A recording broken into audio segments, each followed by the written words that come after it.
శ్రీ గురుభ్యో నమ. శ్రీ మహాగణాధిపతయ నమ. శ్రీ మహాసరస్వత్యై నమ. హరి ఓం శ్రీమాత్రే నమ. ముఖ్యంగా రాహుకేతువులు మనకు దీర్ఘకాలిక గ్రహాల్లో శని, గురు, రాహుకేతువులు ఇవి ప్రతి సంవత్సరం కాకుండా సంవత్సరానికి ఒకసారి రాహుకేతువులు మార్పులు జరుగుతుంటాయి. ఇలా మార్పులు జరిగినప్పుడు రాహుకేతువులకు సంబంధించి ఈ పాపగ్రహాలుగా చెప్పబడింది. ముఖ్యంగా ఇందులో పాపగ్రహం కూడా రాహు ఎక్కువగా అధిక ప్రాధాన్యత పాపగ్రహం, కేతు స్వల్పమైన పాపగ్రహం, జ్ఞానాన్ని ఇస్తుంది. కాకపోతే ఈ రాహుకేతువుల వల్ల మనకి ఏమిటి అంటే ఇది ఒక సర్పాకారంగా మొండెము, తర్వాత ఒక దగ్గర ఒక గ్రహంగా మనం చెప్పబడింది. అదే ఏదైతే ఉంటుందో తల వచ్చేసి కేతు అని, మిగతా మొండెమంతా కూడా తల కాకుండా ఉండేటువంటిదంతా కూడా రాహు అని, 5 తలలతో ఉండేటువంటిది సర్పం ఏదైతే ఉందో అది రాహు అని, సర్పాకృతిలో ఉండేటువంటిది తోక భాగం ఏదైతే ఉందో కేతు అని మనం చెప్పబడింది. కాబట్టి ఈ రాహుకేతువులు ప్రబలంగా సూర్యచంద్రులను మర్దనం చేస్తూ గ్రహణ సమయాల్లో వాళ్ళ యొక్క నిస్తేజాన్ని కోల్పోతూ రాహుకేతులు ప్రబలి అనేకమైనటువంటి రాక్షస గుణాదులు కానీ అనేక అద్భుతాలు కానీ సృష్టించేటువంటి అవకాశం ఉంటుంది. ఈ రాహుకేతుల వల్ల ముఖ్యంగా ఏంటంటే సర్జరీస్ కానీ అబ్రాడ్ కానీ, అలానే కేతు ఉంటే కనుక ఈ యాక్సిడెంట్ కానీ, ఆకస్మిక ధన ప్రవాహం కానీ, ఆకస్మిక లాభాలు కానీ, ఆకస్మిక ప్రయాణాలు కానీ, ఆరోగ్యం కూడా ఒక్కసారిగా కుదిపేసే అవకాశం కానీ, అనారోగ్యవంతులుగా చేయటం కానీ, ఈ యాక్సిడెంట్కి సంబంధించి కానీ, అలానే ఈ రాహు దీర్ఘమైన కాలికమైన వ్యాధులకి గురి చేసే అవకాశం కానీ ఉంటుంది. కాబట్టి రాహుకేతువులు ప్రబలంగా మనిషి జీవితం మీద ఎక్కువగా కలియుగంలో రాహుకేతుల ప్రభావం ఎక్కువ విపులంగా ఉంటుంది. ఈ రాహుకేతులకు మనకు వివిధ స్థానాల్లో ఉన్నాయి. ఆ యొక్క స్థానాల్లో కొందరికి శుభాశుభాది గ్రహాలు కానీ, అశుభ స్థానాల్లో ఉండడం, శుభస్థానాల్లో ఉండడం, ముఖ్యంగా పాపులు 3, 6, 11 మన గోచార ఫలితాలు శుభంగా చెప్పబడినాయి. ఇవి కాకుండా కొన్ని స్థానాలు మూల త్రికోణాలు, స్వచ్ఛ క్షేత్రాలు అనేటువంటివి రాహుకేతుకు లేవు. కానీ కొన్ని మతాంతరాల్లో మనకు ఉచ్చక్షేత్రాలు, స్వక్షేత్రాలని, మూల త్రికోణాలు చెప్పబడినాయి. కాబట్టి వాటి గురించి మనం తెలుసుకుందాము. ఇవి ఎప్పుడు కూడా వక్రగత తిరుగుతూ ఉంటాయి రాహుకేతువులు. కాబట్టి వాటి యొక్క పరిమాణం మనం చూసి తద్వారా రాహుకేతుల ప్రభావాన్ని తెలుసుకుందాం. శ్రీమాత్రే నమః.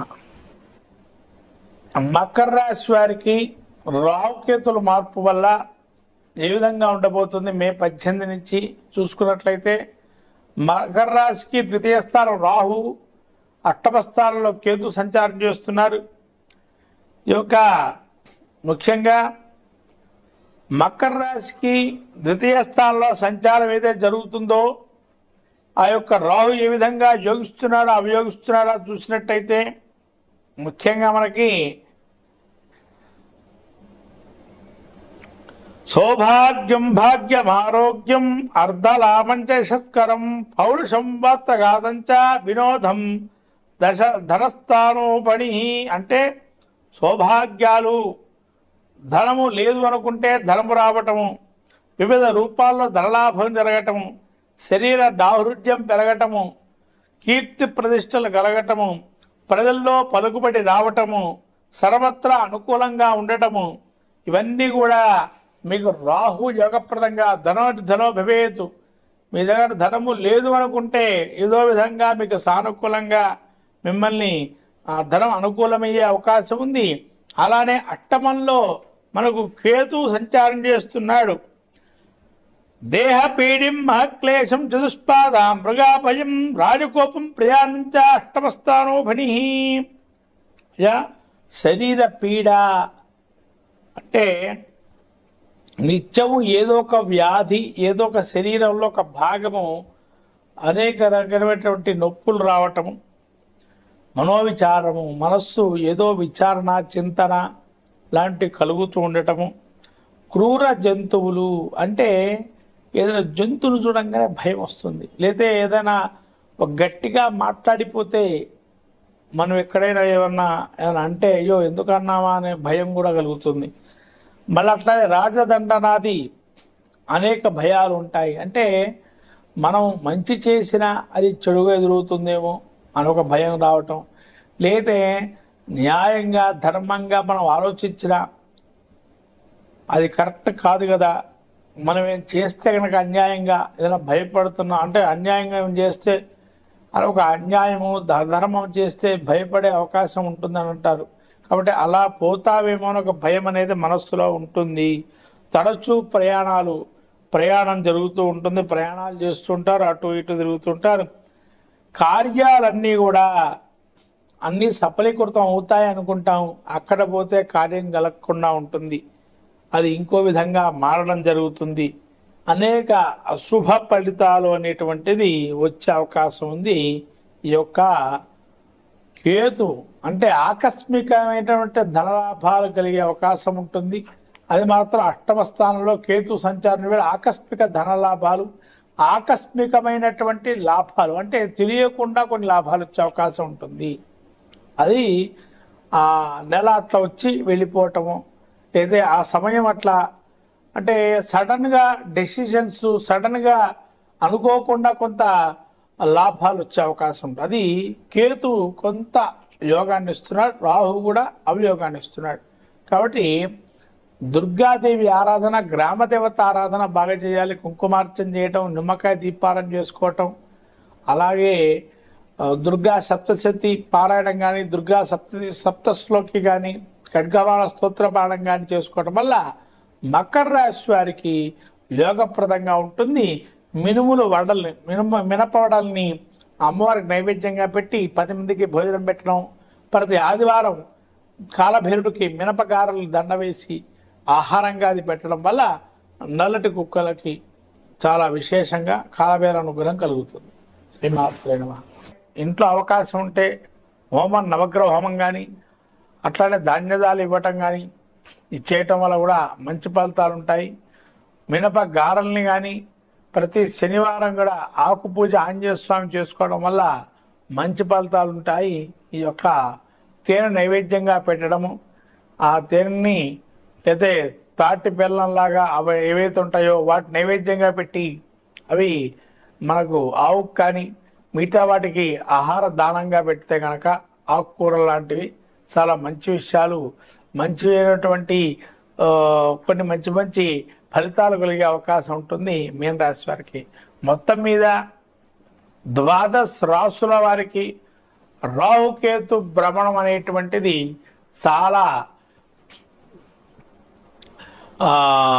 మంచి ఫలితాలు, చెడు ఫలితాలు ఉంటాయి. ఎందుకంటే రాహు కుంభంలోకి వస్తున్నాడు, మీరు అన్నీ కూడా చూస్తున్నారు. ఇప్పుడు వ్యక్తిగతంగా ఇప్పటివరకు చెప్పాము, ప్రపంచం మీద ఏ విధంగా ఉంటాయి రాహుకేతుల ప్రభావం అంటే భూకంపాలు, జలంలో యుద్ధాలు చేయటం, జలం మీదుగా మత కొల్లాలు, ఛాందసవాదాలు ఎక్కువ కావటం, మా మతమే గొప్పదని చెప్పుకోవటం, ప్రతి మతాన్ని మనం ఉద్దేశించి కొన్ని వ్యాఖ్యలు చేయటం, అలాగే రెచ్చగొట్టడం మనిషిని ఆ మత ఛాందసవాదంగా, అలానే కొన్ని విదేశీ ప్రయాణాలు విరమించుకోవటం, ఎందుకంటే విదేశాలు ప్రయాణాలు చేయటం వల్ల ఏమీ వచ్చే అవకాశం లేదని, కొన్ని మినరల్స్ భూగర్భ గనులు వెలికి తీసే అవకాశం ఉంటుంది.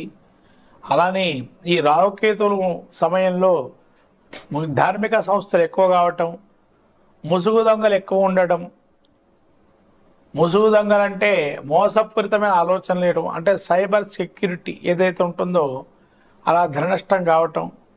అలానే కేతువు కూడా మీకు ఈ యొక్క ఉన్నట్టుండి సర్జికల్ స్ట్రైక్స్ లాంటివి ఏవైతే జరిగినాయో మళ్ళీ పునరావృతం కావటం, అలానే శస్త్ర సాంకేతికత జ్ఞానాన్ని పెంచుకోవటం, రకరకాల దుస్తుల్లో ఉండటం, పాశ్చాత్య సంస్కృతికి అలవరుచుకోవటం, ప్రజలందరూ కూడా పాశ్చాత్యమైనటువంటి జ్ఞానాన్ని పొందటం, లైవ్ టుగెదర్ అనేటువంటి ప్రోగ్రామ్స్ ఎక్కువ చేయటం, అలానే కేతు వల్ల కొంత మోడర్నిస్ట్గా తయారు కావటం, ట్రెడిషనల్ లెవెల్స్ ఎక్కడెక్కడ పడిపోవటం, అంటే ఆచార వ్యవహారాల్లో మార్పు రావటం లాంటివి కేతు సూచిస్తున్నాడు. అట్లనే జ్ఞానాన్ని కూడా ఇస్తాడు, భక్తి మార్గ ఆరోగ్యాన్ని కూడా ఇస్తాడు. అంటే ఓ తదేకమైనటువంటి జ్ఞానాన్ని, మన ధ్యానాన్ని ఎట్లయితే చేస్తామో అట్లాంటి పరిస్థితిని కూడా కేతు ఇస్తాడు. మోక్ష మార్గాన్ని కూడా ఇస్తాడు. రాహు దేశ బహిష్కరణ చేస్తే కేతు దేశ సంస్కృతిని పెంపొందిస్తాడు, జ్ఞానాన్ని పెంపొందిస్తాడు కేతు. అలానే రాహు పాశ్చాత్య సంస్కృతి గొప్పదని చెప్పేటువంటి పరిస్థితి ఉంటుంది. కాబట్టి రాహుకేతులు వ్యతిరేక దిశలో ఎప్పుడు ఉంటాయి, ఎప్పుడు కూడా కలబవ్వది. 180 డిగ్రీల దూరంతో రాహుకేతులు సంచారం చేస్తుంటారు వక్రగతిలో సూర్యుడికి భ్రమణానికి. కాబట్టి రాహుకేతువులు చాలా మన జీవితంలో అనేక రకాల మార్పులకి, కాలసర్ప దోషాలు, యోగాలు అనేకం చెప్పుకుంటుంటాం. సర్పదోషాలని, పూర్వీకుల శాపాలని, వాళ్ళ అట్లనే పితృశాపాలని, ఇలాంటి శాపాలు ఇవన్నీ రాహుకేతుల వల్లే మనకు సంభవిస్తున్నాయని చెప్పడం జరుగుతుంది. కాబట్టి ఈ రాహు